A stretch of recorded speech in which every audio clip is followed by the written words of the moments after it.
Hello बच्चों, quantum network का फिर से स्वागत है। इस वीडियो में हम बेसिक मैथ को कंटिन्यू करेंगे। और आज हम ना ग्राफ के बारे में बात करेंगे। और सब सब सर्किल इलिप्स के ग्राफ के बारे में, और पैराबोला पैराबोला और एक्सपोनेंशियल फंक्शन के ग्राफ के बारे में बात करेंगे, और कुछ सब इम्पोर्टेंट अदर ग्राफ्स जैसे साइन कोसाइन उनके बारे में बात करेंगे। ठीक है, तो स्टार्ट करते हैं हम सर्कल से। तो अगर हम बात करें सर्कल, तो अगर सर्कल की बात करें, अगर हम सर्कल पढ़ते हैं अगर मैं पूछूं कि व्हाट इज सर्कल, क्या आपका जवाब होगा? तो सर्कल को हम ऐसे डिफाइन कर सकते हैं कि सर्कल लोकस है उन सभी पॉइंट्स का, ठीक है, या ट्रेस है उन सभी पॉइंट्स का जो किसी फिक्स पॉइंट, जिसको हम बोलते हैं सेंटर, जिसको कि हम बोलते हैं सेंटर, उनसे उससे इक्वी डिस्टेंस हो।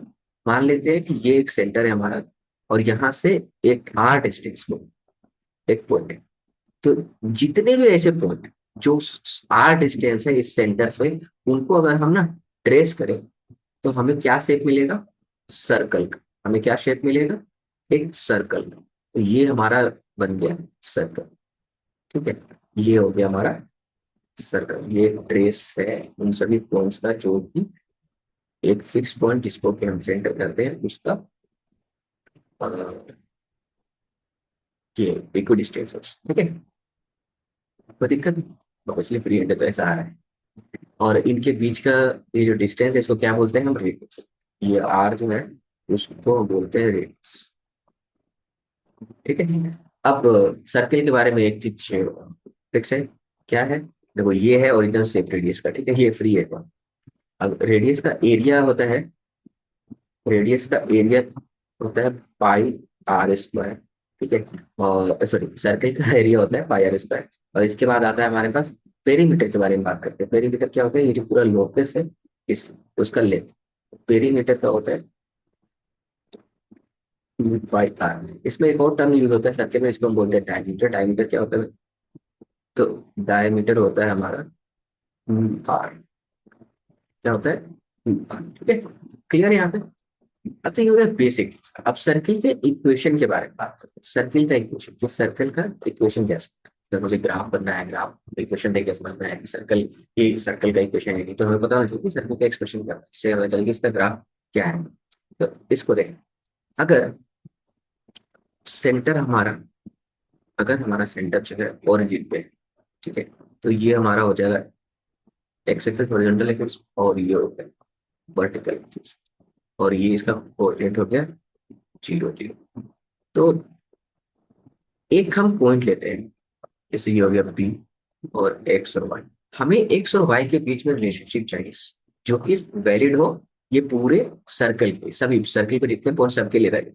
ठीक है, तो हमें पता है कि ये जो एक्स है, ये क्या बताता है?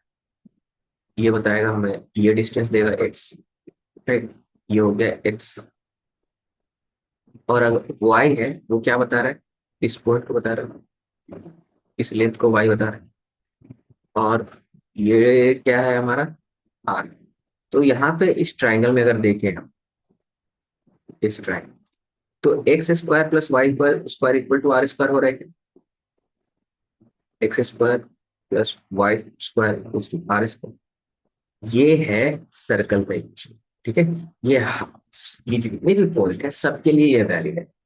किसी भी पॉइंट पे एक्स स्क्वायर और वाई स्क्वायर का वैल्यू हमेशा आर स्क्वायर के बराबर है, रेडियस। ये हो गया हमारा सर्कल। ठीक है, स्टैंडर्ड इक्वेशन। और यहाँ पे क्या है? सेंटर क्या है?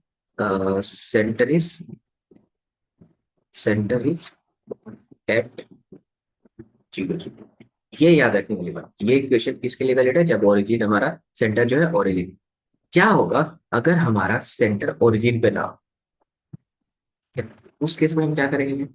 तो उस केस के लिए हम ले लेते हैं एक्सप्रेशन, दूसरा सर्किल ले लेते हैं।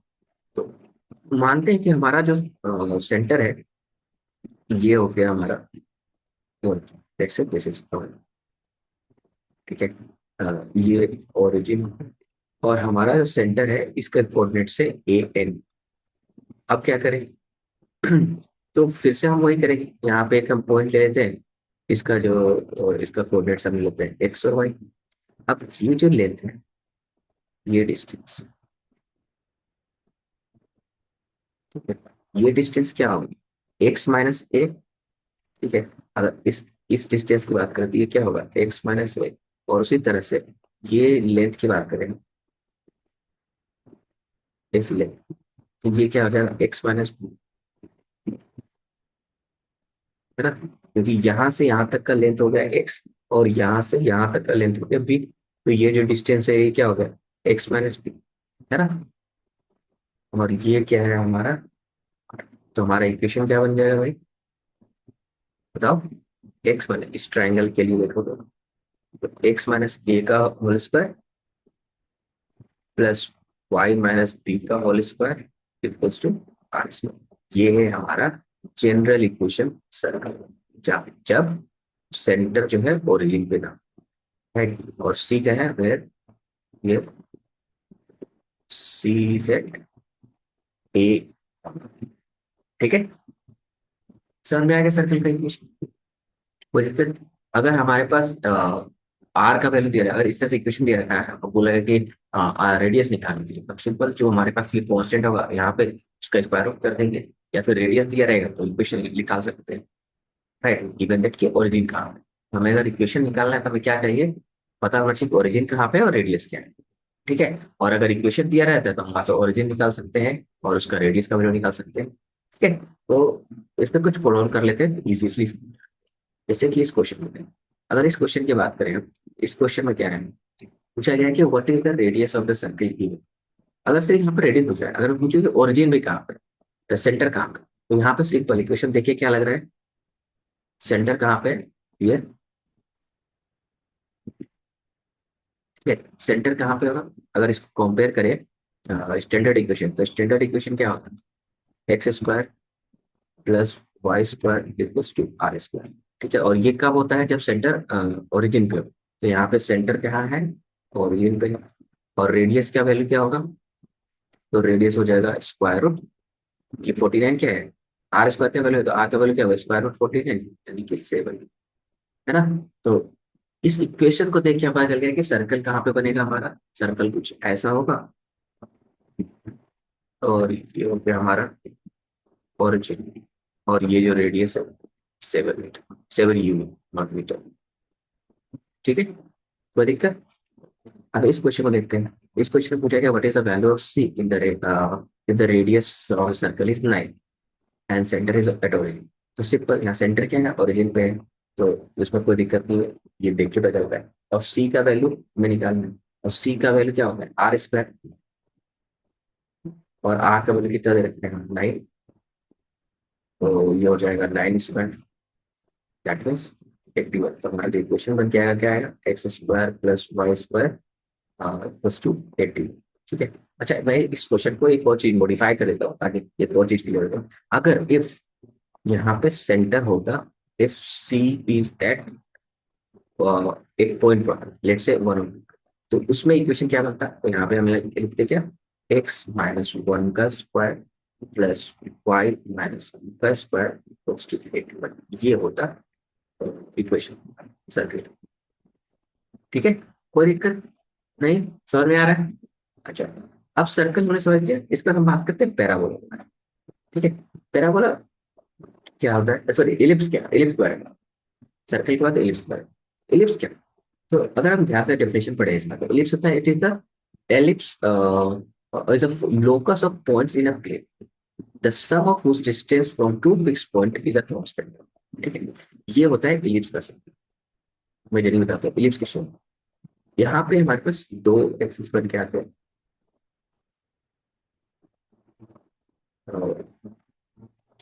अगेन ये होता है सेंटर, इसको बोलते हैं सेंटर। और ये जो दो एक्सिस है इसको कहते हैं हम मेजर एक्सिस, क्या बोलते हैं, मेजर एक्सिस। और इस वाले एक्सिस को हम बोलते हैं माइनर एक्सिस। ठीक है, अब मेजर एक्सिस पे ना दो पॉइंट्स होते हैं जिनको हम बोलते हैं फोकस,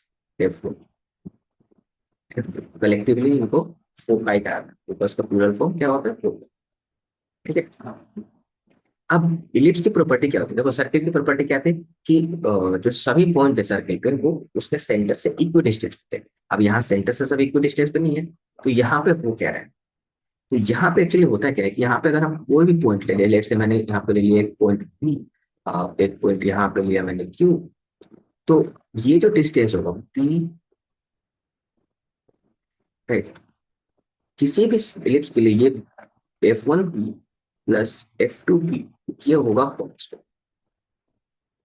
मतलब अगर एलिप्स पे कोई भी एक पॉइंट हो ना, उसका डिस्टेंस, सम ऑफ उसका डिस्टेंस दोनों फोकस से और उसका सम, ठीक है, मतलब डिस्टेंस उसका इस पहले वाले फोकस से प्लस इसका डिस्टेंस दूसरे वाले फोकस से, उसका सम सभी पॉइंट्स के लिए कांस्टेंट होगा, राइट। ये यानी कि अगर हम क्यू के बारे में बात करें, इस वाले पॉइंट के बारे में बात करें, तो ये भी वही आएगा, F1Q प्लस F2। तो ये होता है एलिप्स की प्रॉपर्टी। क्लियर है, कहीं कोई दिक्कत नहीं। अब इसके इक्वेशन के बारे में करते हैं। तो देखो ये जो मेजर एक्सिस है अभी क्या है, हॉरिजॉन्टली है, तो ये यहाँ पे ये जो मेजर एक्सिस है उसको कहेंगे, इसका हाफ हो जाएगा ए, और इसको हम मान लेते हैं, तो ए क्या है यहाँ पे, ए हो जाएगा, ए को हम लिख लेते हैं, A is semi major axis, major, ठीक है। पर ए को हम जनरलाइज नहीं करें ए की मेजर एक्सिस के लिए, ए को हम इसलिए बोल रहे हैं कि ये जो हॉरिजॉन्टल एक्सिस है ना उसका हाफ, यहाँ पे ये मेजर एक्सिस लिखे, उस समय सही मेजर एक्सिस लिखे, ठीक है। अब बी को क्या लिखेंगे हम, सेमी माइनर एक्सिस, कोई दिक्कत नहीं। तो अगर ये दोनों है हमारे पास तो इक्वेशन होता है, ठीक है, x square by a square plus y square by b square equals to 1। ये है इक्वेशन एलिप्स का, राइट। ये है इक्वेशन ऑफ एलिप्स, ठीक है। और यहाँ पे सेंटर कहाँ पे है, सेंटर इज एट ओरिजिन, याद रखो ये हम सेंटर यहाँ पे है ना। अगर सेंटर ओरिजिन पे नहीं हो, किसी और पॉइंट पे हो, लेट से सी और डी पॉइंट पे हो, तो हमारे पास इक्वेशन क्या होगा, एक्स माइनस सी का square by a square plus y square up y y minus b square by b square equals to 1।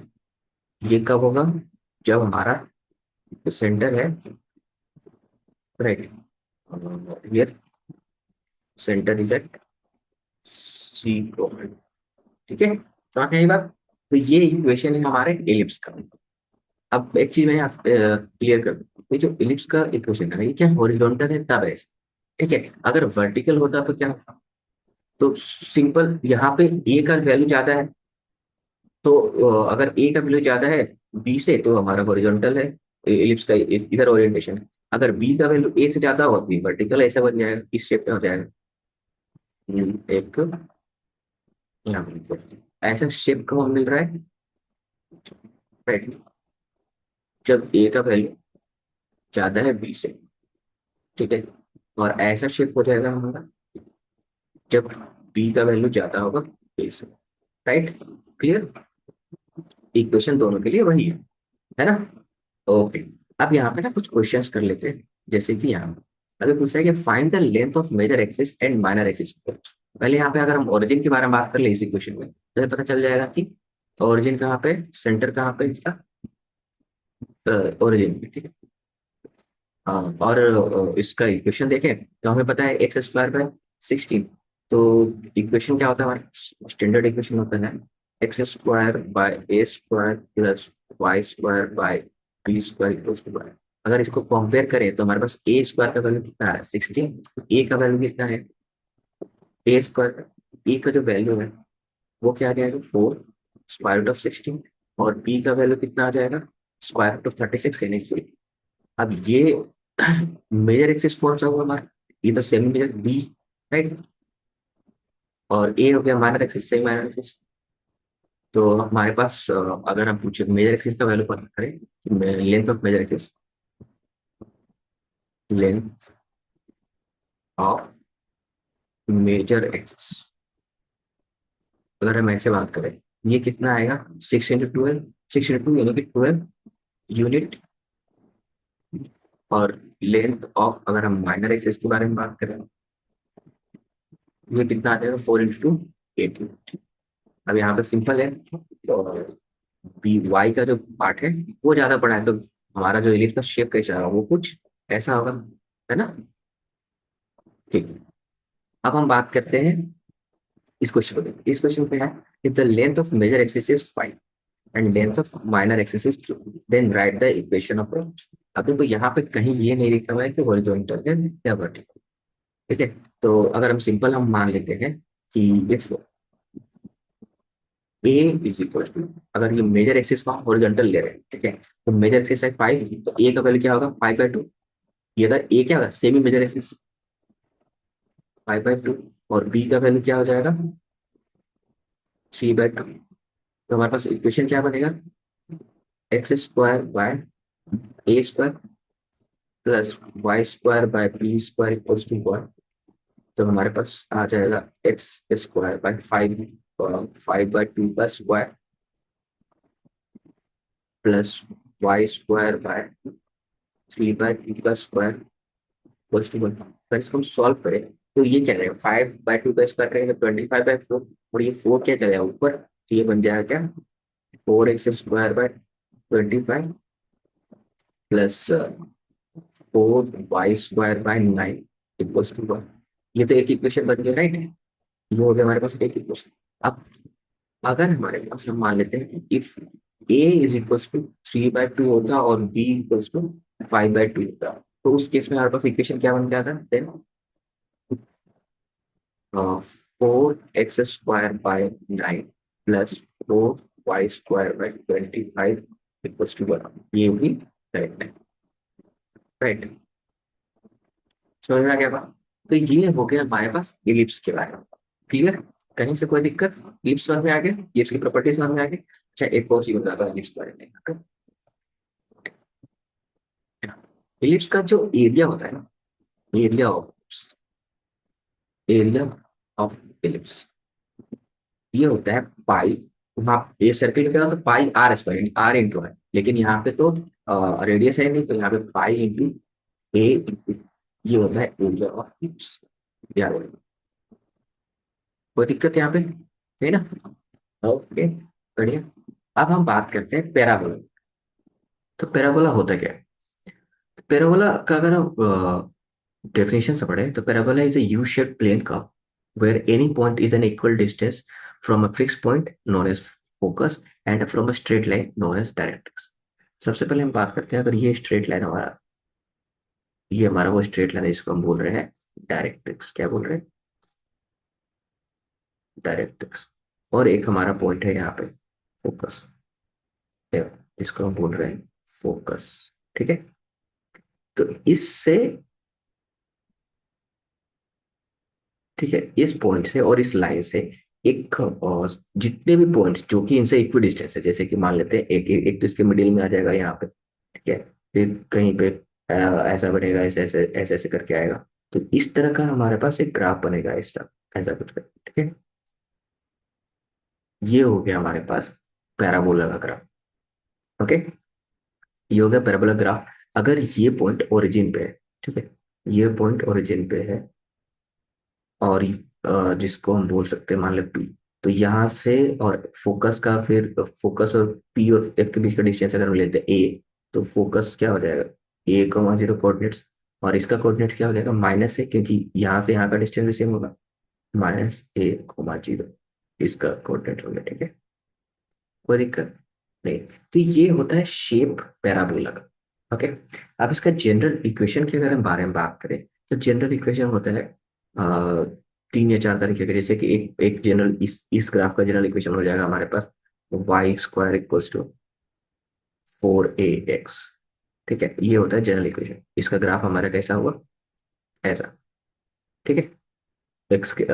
X का, वाई का कोई भी वैल्यू ले हम, एक्स का ये पार्ट पॉजिटिव आएगा, राइट। अब यहाँ पे हम y का कोई माइनस या पॉजिटिव कोई वैल्यू ले, x हमेशा पॉजिटिव आएगा, ये वाला। ठीक है, समझ में आ रहा है ग्राफ को देख करके। y अगर ये पॉजिटिव लेते हैं, उसका स्क्वायर करेंगे तब भी x ही आएगा, निगेटिव लेते हैं उसका भी स्क्वायर करेंगे तो भी पॉजिटिव आएगा। तो ये सारे जो पॉइंट्स हैं वो इधर ही आएंगे, फर्स्ट और फोर्थ क्वाड्रेंट में ही आएंगे, राइट। ये हो गया हमारा जनरल इक्वेशन इसका, राइट। इसी तरह से एक ये तो हो गया पॉजिटिव एक्स एक्सिस स्पेसिंग। अगर हमारे पास होता एक और होता है, ये तो हो गया 1 2, अगर देखें हम तो Y square equals to -4ax, ये भी हो सकता है। इसमें जो हमारा ग्राफ बनेगा वो कुछ ऐसा बनेगा, राइट। अगर हम इसको देख ले, ये ओरिजिन एक्सिस ऐसे दिखा है तो ये ऐसे बनेगा, राइट। अब फिर आता है, ये तो था एक्स एक्सिस फेसिंग। हो सकता है हमारे पास वाई एक्सिस फेसिंग भी हो सकता है, ऊपर की तरफ फेस करता हो। उसमें क्या होगा, x square equals to 4ay। तो इसका जो ग्राफ बनेगा वो कुछ ऐसा बनेगा, राइट, ये ग्राफ हो। और फोर्थ क्या हुआ, x square equals to -4ay। इसका ग्राफ कैसा बनेगा, इसका ग्राफ बनेगा नीचे की तरफ फेस करता हुआ। ये समझ वाली बात है। अच्छा, मैं यहाँ पे एक और चीज ध्यान बता दूं कि फिजिक्स में ना, मैथ्स में ऑब्वियसली जिन्होंने मैथ्स चूज किया होगा उनको ये पढ़ना है। मैथ्स में कॉनिक सेक्शन, कोऑर्डिनेट ज्योमेट्री की कॉनिक सेक्शन आता है, वहां पे इसको अच्छे से डिटेल में पढ़ना है। लेकिन फिजिक्स में ना हमें फोकस और डायरेक्ट्रिक्स का उतना यूज नहीं होता, तो इसलिए हम इस पे ज्यादा ध्यान नहीं देंगे। हमारा मेन फोकस क्या होना चाहिए, इस ग्राफ पे, राइट। ओके, तो अगर हम इसको आगे देखें तो हमारे पास इक्वेशन क्या बन के आता है, ये हो गया y square minus y square equal to 4ax, y square equal to -4ax, x equal to 4a, x square equal to -4a। अगर हम ध्यान से देखें तो ये सब एक क्वाड्रेटिक इक्वेशन की तरह बन रहा है, राइट। जैसे मैंने लास्ट में बताया था कि क्वाड्रेटिक इक्वेशन जब मैं पढ़ा रहा था तो मैंने बताया था क्वाड्रेटिक इक्वेशन का जो ग्राफ होता है वो पैराबोलिक होता है। अगर some standard other parabola parabola के बारे में बात करें तो ये है y equal to x square का ग्राफ, ये है y equal to -x square का ग्राफ, ये है x equals to y square का ग्राफ, और ये है x equals to -y square, right. ये इजीली हो जाता है, समझ में आती है बात। अगर हम जो हम जनरल यूज करते हैं, मतलब जनरल हमें समझना है कि पैराबोला का यूज कहाँ पर होता है, तो हम ये देखते हैं। हमारे पास ये होना चाहिए, समझ में आना चाहिए कि जो हमारा क्वाड्रेटिक इक्वेशन होता है वहां से पैराबोला का ज्यादा ज्यादा हम यूज करते हैं। जैसे कि ये है equation y equal to x square plus B X plus C. हमारा फोकस होना चाहिए क्या चाहिए पे, ए के कोफिशिएंट, राइट। अगर y equal to x square plus B X plus C है तो जो हमारा पैराबोला होगा ये y एक्सिस फेसिंग होगा, मतलब अपवर्ड या डाउनवर्ड फेसिंग होगा। और डिपेंड करता है कि जो एक्स स्क्वायर है उसका कॉफिशिएंट क्या है। अगर a पॉजिटिव है तो ऊपर की तरफ फेस करेगा, और a का कॉफिशिएंट क्या है वो निगेटिव है तो नीचे की तरफ फेस करेगा, राइट। ऐसा करके आएगा, कोई दिक्कत नहीं। उसी तरह से यहाँ पे इसके जो एक्स के जो रूट्स आएंगे ना, उन दो पॉइंट्स पे पैराबोला पास करेगा एक्स एक्सिस पे, क्योंकि उन दो पॉइंट्स पे वाई जीरो रहता है। तो ये जो है, ये जो दोनों पॉइंट्स है ना, ये रूट्स के बताएंगे, ठीक है। यहाँ पे जो एक्स के दो वैल्यू रूट्स आएंगे वो इन दो पॉइंट्स को बताएंगे, ठीक है। उसी तरह से अगर A X X equals to A Y square plus B Y plus C होता इस तरह से, तो ये क्या होता है, एक्स एक्सिस फेसिंग होता है। या तो हॉरिजॉन्टल लेफ्ट साइड या राइट साइड, यानी पॉजिटिव एक्सिस की तरफ या फिर नेगेटिव एक्सिस की तरफ, ठीक है। अगेन अगर जो वाई स्क्वायर का कॉफिशिएंट है अगर वो पॉजिटिव है तो वो हमारा एक्स एक्सिस की तरफ, पॉजिटिव एक्सिस की तरफ उसका मुख खुला हुआ रहेगा, राइट, ओपन होगा। और ये जो दो पॉइंट्स बताएंगे ना वाई एक्सिस पे, ये इसके रूट्स होंगे इस इक्वेशन। उसी तरह से अगर निगेटिव एक्सिस की तरफ फेसिंग होगा, इसका मतलब है कि जो वाई स्क्वायर का कॉफिशिएंट है वो निगेटिव है, राइट। और फिर अगेन यहाँ पे ये जो दो इंटरसेक्शन पॉइंट होंगे ना, ये इसके रूट्स को बताएंगे। कोई प्रॉब्लम नहीं ना, ओके। तो ये है ऑल अबाउट पैराबोला। अब हम बात करते हैं बेसिक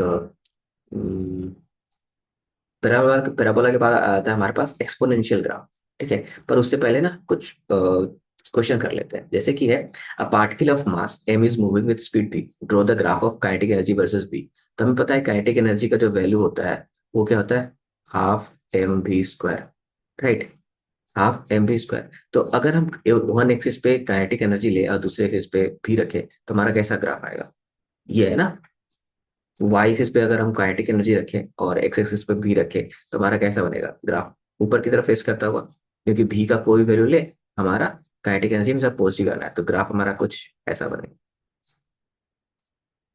ऐसा, ठीक है। ये ग्राफ हो गया हमारे पास काइनेटिक एनर्जी का।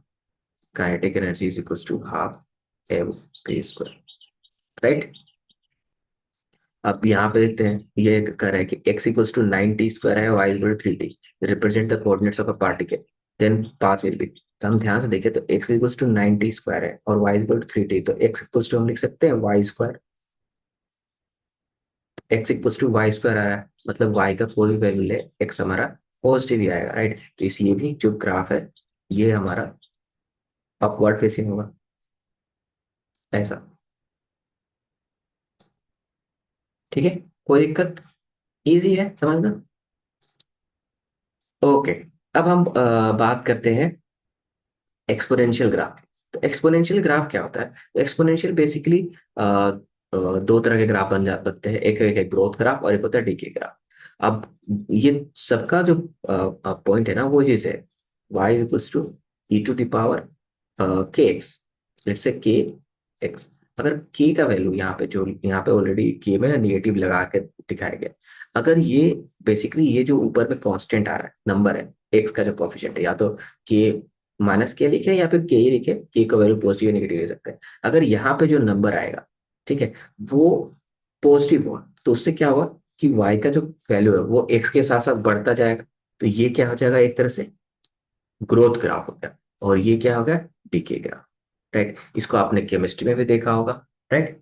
केमिस्ट्री में जो रेडियोएक्टिव डीके होता है उसमें इसका आप पढ़ोगे, नहीं देखा है तो देखोगे रेडियोएक्टिव डीके के केस में। और हम भी फिजिक्स में भी इसका काफी यूज होता है आगे चल करके, राइट। अब ये तो था, हमने पढ़ा पढ़ा सर्किल के बारे में, एलिप्स के बारे में, पैराबोला के बारे में और एक्सपेंशन ग्राफ के बारे में। इसके अलावा भी हमारे पास कुछ स्पेशल ग्राफ्स होते हैं, वो स्पेशली ट्रिगोनोमेट्री फंक्शन के, जैसे कि साइन कॉस टेन, उनके बारे में बात करते हैं। तो साइन कॉस टेन के जो ग्राफ होते हैं, ठीक है, अ, उन- ये है कि साइन का ग्राफ, कॉस का ग्राफ और टेन का ग्राफ। अगर y equal to sine theta, x के अगर हम थीटा रिप्रेजेंट करें, तो साइन थीटा का जो ग्राफ होगा ना, वो कुछ ऐसा बनेगा। देखो साइन जीरो पे कितना है, अगर थीटा का वैल्यू जीरो है तो साइन जीरो का वैल्यू जीरो, और साइन थीटा का वैल्यू जब 90 डिग्री है तो y का वैल्यू कितना आ जाएगा, 1, राइट। तो इसी तरह से ये पूरा बना है, ठीक है। अगर थीटा का वैल्यू बढ़ाते जाएंगे, फिर तो जीरो से 90 के बीच में साइन थीटा का वैल्यू बढ़ता है, और 90 से 180 के बीच में साइन थीटा का वैल्यू घटता है, और अगेन 180 पे ये जीरो हो जाता है, फिर 270 में ये निगेटिव में जाता है, और ये -1 के पास चला आता है, और फिर -1 से जीरो। तो ये एक पूरा एक तरह से क्वाड्रेंट पे है ना। ये हो गया first quadrant, second quadrant, third quadrant, fourth quadrant. अगर हम एंटी क्लॉकवाइज चले तो क्यों थीटा का वैल्यू पॉजिटिव एंटी क्लॉकवाइज में लेते हैं, है ना। और यहाँ पे गौर करने वाली बात है कि साइन थीटा का जो वैल्यू किसके बीच में लाई कर रहा है, -1 से +1 के बीच में लाई कर रहा है। तो ये हो गया साइन थीटा का नाम। उसी तरह से कॉस थीटा का देखिए, तो कॉस जीरो का वैल्यू याद करो, कॉस जीरो का वैल्यू होता था 1, और कॉस 90 का वैल्यू होता था 0। तो यानी कि ये ग्राफ कहीं यहाँ से स्टार्ट होगा और 90 पे, और कॉस 180 का वैल्यू क्या होता था, -1, तो यहाँ पे। तो ये ग्राफ कुछ ऐसा जाता है, राइट। और 360 पे, यहाँ पे ये 360 पे एंड हो रहा है, 270 पे। ऐसा नहीं है, ये कंटिन्यू बढ़ता जाएगा जितना एंगल बढ़ाते जाएंगे। 360 पे हमारा फिर से यहाँ पे, ये अगर 360 कर बात करें, 360 पे यहाँ से ऐसे करके आ जाएगा इस जगह पर मैक्सिमम, राइट, क्लियर। और सिमिलरली यहाँ -360 पे यहाँ पे भी कुछ ऐसा आएगा, राइट। तो ये हो गया कॉस का ग्राफ। अब टेन का ग्राफ देखते हैं, तो टेन का पता है कि जीरो पे जीरो होता है, और 90 पे इन्फिनिटी चलाता है, और -90 पे -इन्फिनिटी। तो ऐसा ही कुछ ग्राफ बनेगा। फिर 90 से 180 तक जाते हैं तो उसका धीरे धीरे ऐसा बनता है। 180 का वैल्यू क्या होता है, जीरो होता है ना। और फिर 10 to 70 का वैल्यू कितना हो जाएगा, इन्फिनिटी। तो ये जो है लाई करता है, इस तरह से इसका टेन थीटा का ग्राफ बनता है, राइट। ये हो गया टेन थीटा का, साइन थीटा का और कॉस थीटा का। ज्यादातर हम अभी तो नहीं, पर जब हम एसएचएम वगैरह पढ़ेंगे, ठीक है, वेव वगैरह पढ़ेंगे, तो वहाँ साइन थीटा कॉस थीटा का काफी यूज होगा ग्राफ का। तो यहाँ पे वहाँ पे ये काफी यूजफुल होगा। वहाँ पे और भी चीजें जातेंगे, फेज क्या होता है, एम्पलीट्यूड क्या होता है, ठीक है। जैसे कि ये जो वैल्यू है किसी भी ग्राफ में, साइन वेव फंक्शन की तरह जो ग्राफ बनता है, ठीक है, ये क्या है, इसको बोलते हैं एम्पलीट्यूड, राइट। और फिर आएगा टाइम पीरियड, वो सब वेव में हम जानेंगे, राइट। यहाँ पे अगर हम बात करें टाइम पीरियड क्या होगा, तो ये हो जाएगा टाइम पीरियड इसका। अगर ये ग्राफ बन रहा है, वेव की तरह ग्राफ बन रहा है, राइट। अगर कोई वेव जो है साइन की तरह फॉलो करती है, तो ये जो डिस्टेंस आ जाएगा वो टाइम पीरियड हो जाएगा। यहाँ से यहाँ तक जो टाइम लगेगा, यहाँ से यहाँ तक जाने में, उसको कहेंगे टाइम पीरियड। तो ये सब चीजें आगे हम पढ़ेंगे वेव में, टाइम पीरियड, एम्पलीट्यूड, डिटेल में, जब हम वेव वगैरह के बारे में बात करेंगे। पर नॉर्मली साइन का ग्राफ जान लेते हैं कि ऐसा होता है, दिखता है। कॉस का ग्राफ ऐसा होता है, ठीक है। और टेन का ग्राफ कुछ ऐसा होता है। अब एक्सपोनेंशियल पे ग्राफ पे क्वेश्चन कर लेते हैं। जैसे कि यहाँ पे दे रखा है कि which of the following question is the best representation of the given graph. अब सबसे पहले तो ये हमें समझ में आ रहा है कि ये है एक डीके का ग्राफ है, राइट। तो y is equal to e to the power कोई भी नंबर होगा जो नेगेटिव होगा। तो यहाँ पे देख सकते हैं y equal to e to the power minus x, ठीक है। और दूसरा हमें चेक करना होता है कि ये आ, जब x जीरो है तो y का वैल्यू कितना आ रहा है। यहाँ पे x का वैल्यू जीरो रखते हैं तो y का वैल्यू वन आ रहा है, यानी कि option two correct option, right. ठीक है।